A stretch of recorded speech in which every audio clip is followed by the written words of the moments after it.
We are at Defense Logistic Agency, Disposition Services in Pearl Harbor. We receive property from different units.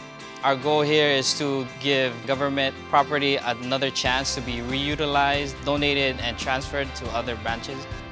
What I enjoy about my job is seeing different types of properties, from little bolts and nuts to aircraft parts to submarine parts. I am a sergeant in the Hawaii Army National Guard, and I've been serving for 12 years now. And I am a 12 Bravo combat engineer. We respond to natural disasters for Hawaii. We was involved in the Maui fire.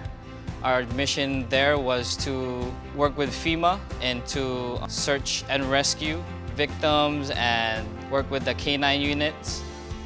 It meant a lot to me because I grew up in Hawaii, so it was my way of giving back